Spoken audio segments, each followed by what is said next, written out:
Today we are going to learn about the basics of additive synthesis. Additive synthesis is perhaps the most basic way of synthesizing sound because it is simply adding a bunch of sine waves together to generate complex timbres.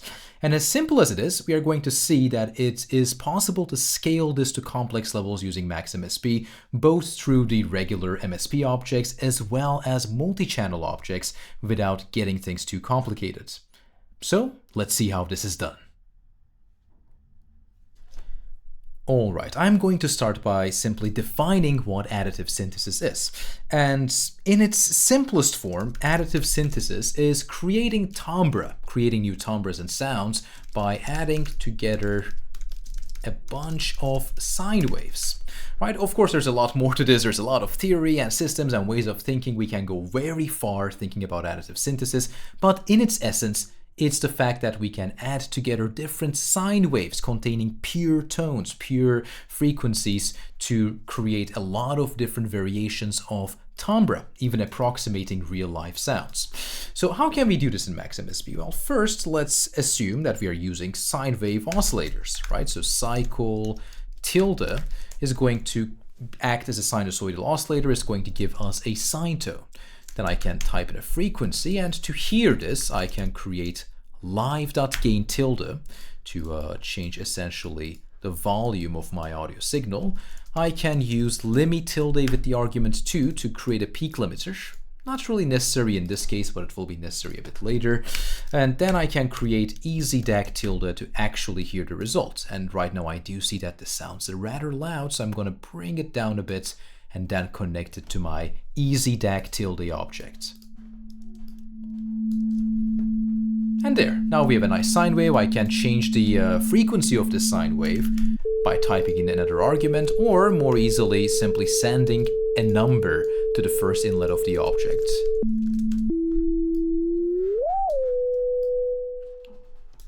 So, if I want to create additive synthesis or achieve additive synthesis, something I can do is to create a bunch of, let's say, 5 sine wave oscillators, and I can give them different frequencies, and then I can add them all together, right? And I'm simply typing random stuff here, so don't pay too much attention to these specific frequencies. But so, okay, here we go. We have a bunch of sine wave oscillators with random frequencies, or random as far as I've just randomly typed them in. And I can add these together and I can hear the result, right? And to add this together, I will show you this cool trick. I can use the plus tilde object to add signals. And I can simply just send all the audio signals of each cycle object to the first inlet of this plus tilde object, or addition operator for signals. And this will just add all of these guys up together, and it's going to send out the singular result from its outlets. So how does this sound? Pretty cool, pretty loud. Right, and that's going to be something that happens when you have a bunch of oscillators working together. At the end, before you hear the sound, you want to divide the audio signal by the number of oscillators you have in order to make sure that the resulting sound is not too loud. So I have 5 oscillators, therefore division tilde 5 is going to divide the result by 5, making the audio 5 times less loud. Okay, now this sounds like a chord because you're just hearing all these tones out of context. So let's try to turn this into a synthesizer, or at least a synthesizer-like interface. So I will create the K-slider object. I will right-click its inlet, choose mode, and I'm going to make sure to give it the mode touchscreen. This will make sure that I can have the note on and note off messages, MIDI note on and MIDI note off messages as I click and release keys in this imaginary keyboard, my K-slider, not K-slider tilde, my K-slider keyboard. Furthermore, I want to apply an amplitude envelope to this guy here, right? So I can also use the ADSR tilde object and then in the arguments describe how the amplitude of my sound event is going to evolve over time.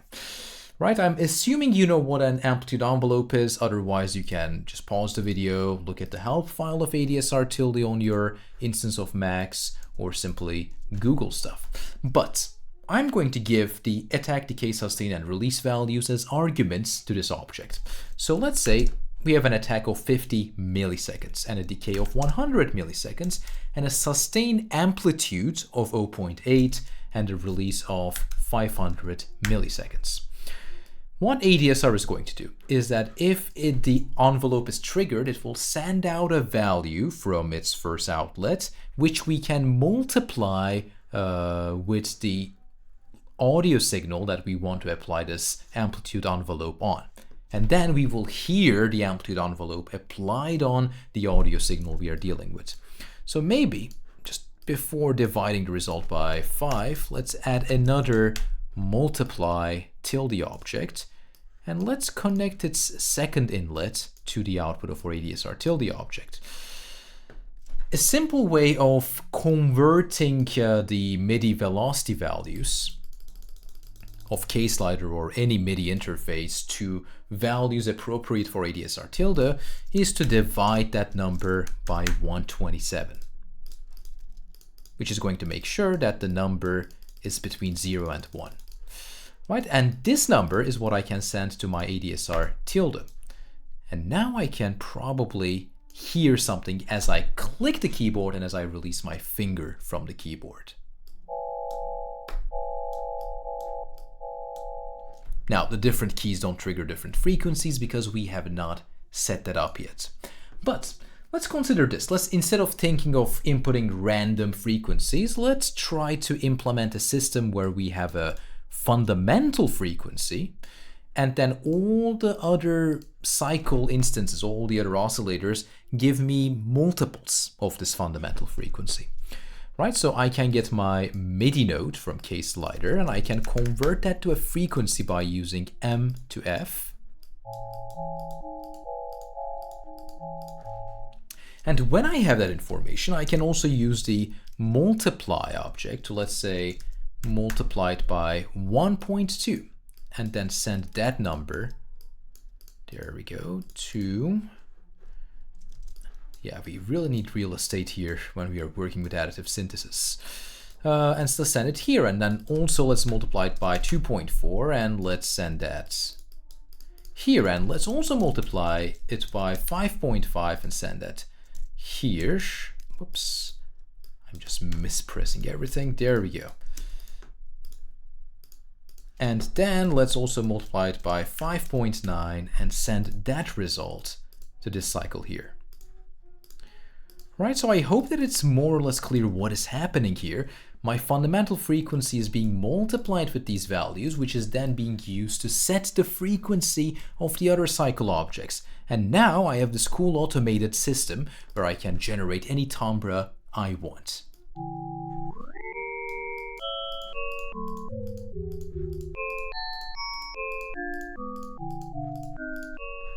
And I can take this even a step further, right? I can also control these ratios in real time by creating yet another 4 number boxes and connecting those to the second inlets of my multiplication objects.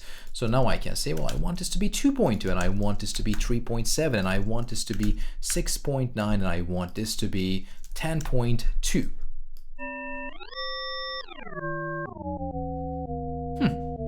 Without knowing, I think I accidentally achieved a bell-like sound. Which means there's something to be said about these ratios and what they concretely mean for timbres, but that's for another time. I just want to show you how to create additive synthesis using Max MSP. And that is in fact what we have achieved here, right? So here's additive synthesis, here are the sounds, but we do have a small problem of scalability in our hands right now. As in, let's say I really like this and I want to have not 5, but 30 synthesizers. Right, so I have to create like all these cycle objects, and each of them have to be a multiple of my fundamental frequency. And if I want to set these by hand, it's really going to be a pain in my rear. so to speak. Right, so I want to show you also another way of achieving additive synthesis, not using the regular MSP objects, but by using multi-channel objects. Right, so I realize that this is the basics of additive synthesis like video, so I'm not going to go too much in depth about what multi-channel signals are or what multi-channel objects are, but I think we can achieve something cool just by focusing on the basics. So if I create the object mc.cycle instead of cycle and give it the attribute chance and then input a number, I'm telling this to contain 10 instances of cycle tilde in itself. This is functionally equal to this. These two things are the same, but this is a bit easier to control. Right? To set each frequency of each cycle individually, there's a nice trick I can use, which is to create the mc.sig tilde object and also give it the chance attribute and the same number of channels, and then to connect these two.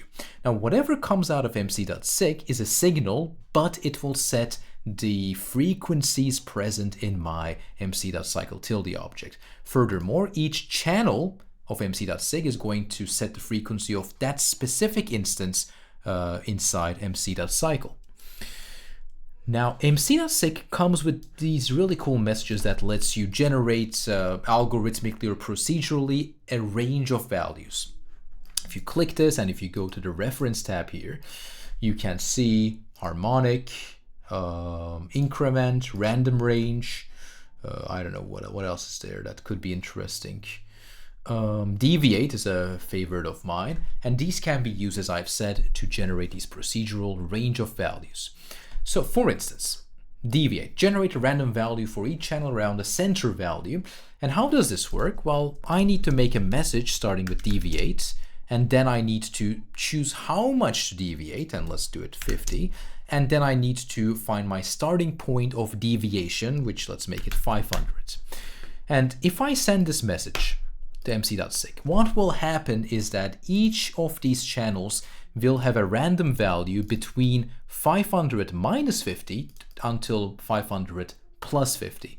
So we are going to deviate around the center point of 500 by an amount, a scalar amount of 50. Right, so again, deviate message goes into here. These signals will have random values between 500 minus 50 to 500 plus 50. They're going to have random values around 500.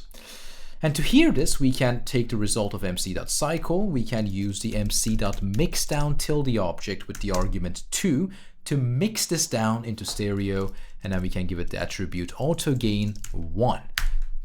Autogain 1 is essentially going to do this division by 5 operation we did at the end of our classic additive synthesis patch. Right, and then I can take the result and I can, let's see, use mc.unpack tilde with the argument 2. So this output of mc.mixdown is going to be a multi-channel signal with 2 channels, and mc.unpack is going to just unpack that into 2 regular audio channels, meaning now I can plug in my live.gain tilde. There's already appearing beautifully. My limi tilde with the argument 2. And finally, last but not least, my easyDAG tilde to hear the results. And if I send this algorithm this message, this is what I would hear.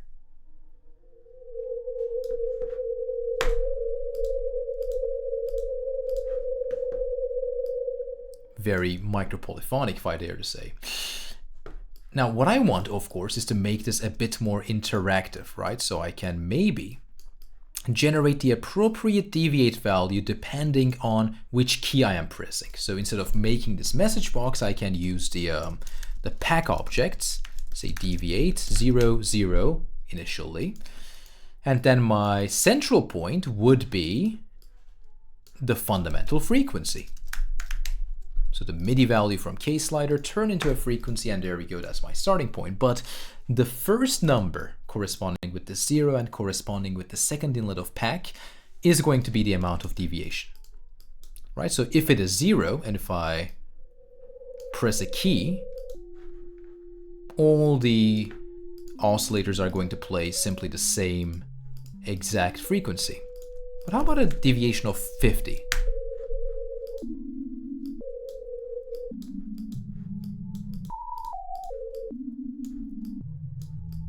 Or something even more nuts like 250.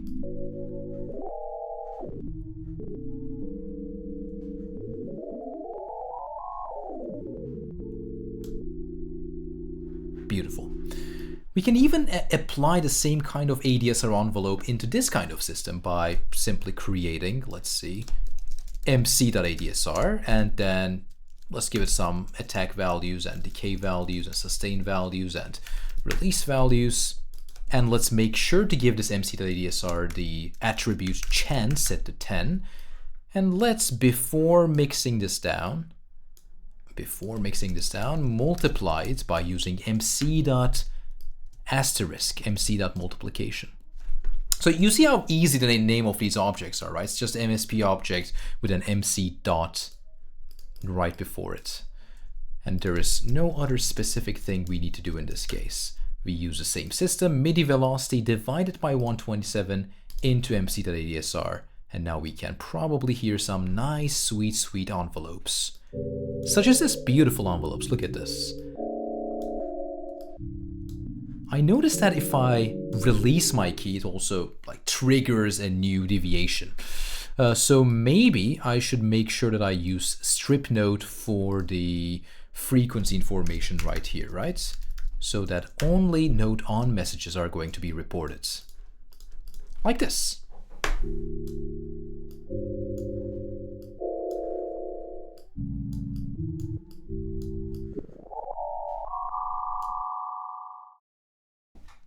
Now, before we end this video, we can also look at another kind of message for mc.sig, which is called harmonic. It's going to generate a harmonic series across all channels. And if we look at to the bottom right section of the window here, we can see a small description.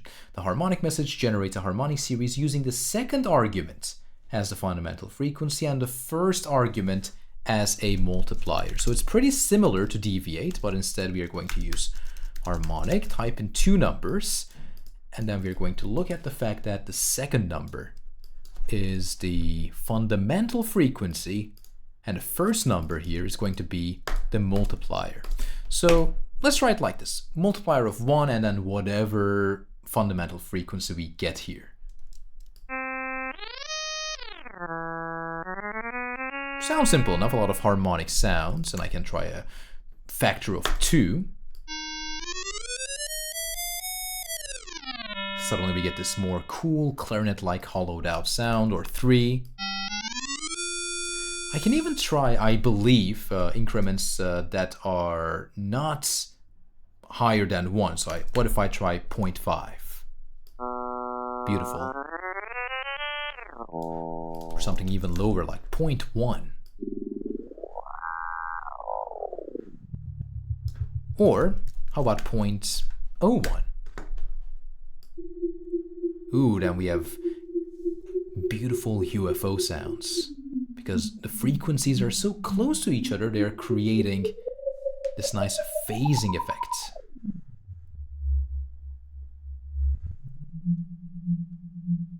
Beautiful.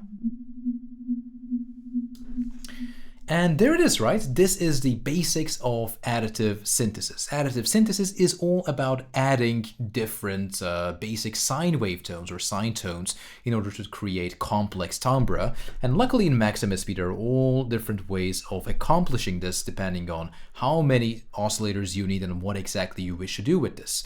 If this interests you, do check out these other messages for the mc.sig till the object, because there are so many ways of procedurally generating these values, and then you can achieve these monster additive synths with 50 or 100 oscillators in them. And you will not have to set all the values one by one. So, I hope you enjoyed this video. I hope you create something really cool with this, and as always, thank you for watching.